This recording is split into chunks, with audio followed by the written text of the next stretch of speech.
Hi everyone, it's Leanna here. And we're going to do a mushroom update. It's not quite 2 weeks. Today is Saturday the 8th of February, 7th, something like that. But it will be 2 weeks as of Monday since I did an update. And there are some things going on with the mushrooms, so before I go and harvest what I have, I go ahead and show what's been going on. So these are the reishi, and I believe it was a couple of weeks ago, maybe it was on my last video, it's been a while now, but I did cut the top off, as you can see here. And I was letting them grow out a little bit longer. About last Monday or so, I went ahead and took the paper sack off of them. And I'm going to see if I can get them to put out mushroom cap, the conch part. And we'll see how that goes. They say that's the hardest part to get the reishi to do, because you have to try to keep the mushroom moist, plus have the increased air circulation, which will then decrease the carbon dioxide and more light. That's where I'm at right now on that one. This one here, I'm keeping the bag on. I don't have to do any spritzing or anything because, you know, there's pretty high humidity in there. As you can see, they are growing. I'll turn them around a little bit here. But they're doing pretty good.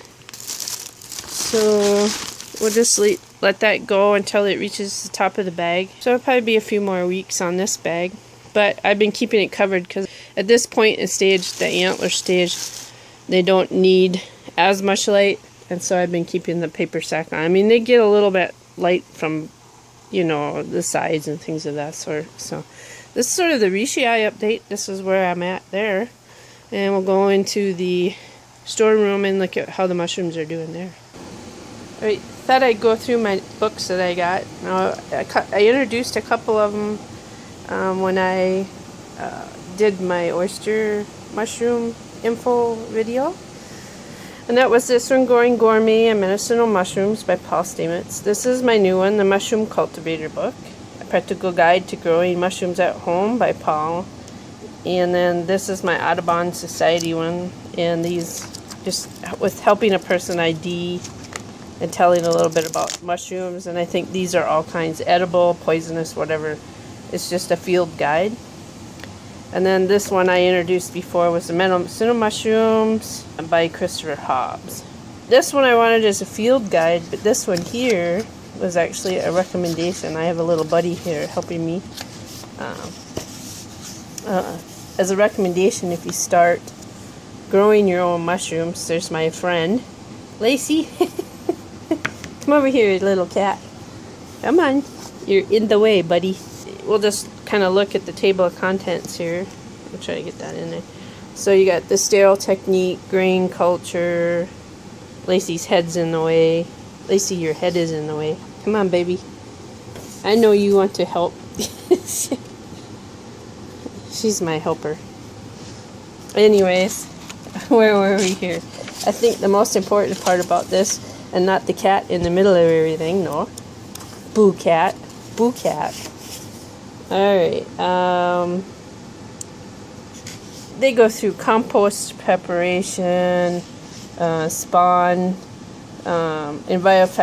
factors sustaining the mushroom crop, so temperature, flush, movement, watering, etc., etc., growing parameters for each one, and then some things like contaminants, which would be a lot of molds and other diseases. Anyway, it's a pretty good book. So we'll go on to the other room. Say hi, Lacey.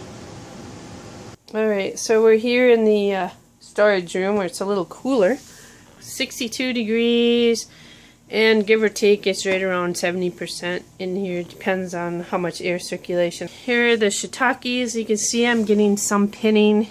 One of these had a weird mushroom growth. That's where that was at. Right on the bottom, I had them just on the shelf here. And the mushroom grew out the bottom, but I didn't have any other pinning. And that was just weird because what they needed was a little more light to force some pinning. I ended up getting a grow light that would work in this light here.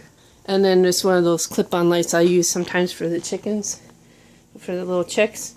And I just put the grow light in there and I shined it on the mushrooms, and then I kind of switched everybody around because the oysters, light requirement's a little higher than the shiitakes. Shiitake's a little higher than the shaggy mane, lion shaggy mane ones.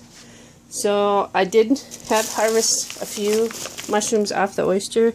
This one's not really doing much. I did harvest a mushroom off of this one. As you can see, I have another flush. I've had some little guys come up. They're not doing as well. Looks like the fruit flies have decided to move in. So I am getting the shiitakes to flush. And you can see there's a little mushroom back there. And okay, there's a little guy growing there and one right there. Now I did have some problems with what they call green mold. And what they recommended was to take the blocks and soak them in a bleach water solution, like a couple caps full per gallon of water. And I've been spritzing these mushrooms with distilled water from my dehumidifier. I don't have bleach because I'm just not a big bleach fan. It's really hard on a person's lungs if you're not careful about your dilutions and whatnot. I went ahead, I have peroxide, horticultural grade peroxide, which is about 35%. And it doesn't have all the chemicals and stuff in it that the store-bought and stuff does. I took some of that and I put it in a couple caps full or so per gallon of water. And I took a 5-gallon pail and I soaked both of these and tried to clean most of the green mold off. It didn't totally help. Might need a little bit more peroxide in there. Hard to say for sure. But the green mold is mostly because of not enough air circulation, which is, I wondered if it wouldn't be the problem with this setup here. And so we get less air circulation and more carbon dioxide buildup. So you're still going to have some problems with the pinning because of that and cap formation and things of that sort. But the lights did help the oysters. So a little more light helped with oyster mushroom cap formation and the pinning of the shiitakes, because they didn't do anything for 2 weeks except for that funky mushroom. It was just a big large one that pinned off. So the extra light helped there. And since the lion's mane doesn't need as much light, I put them down here. But I do need to harvest them because they're getting a little older. But they grew quite shaggy before the age here. But I kind of wanted to do an update on everything when they got to a certain stage or closer to our 2 weeks. So I'll be harvesting those off.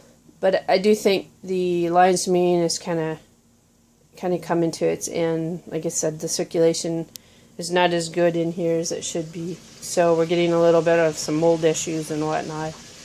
And I've just been trying to think of what might work in helping that.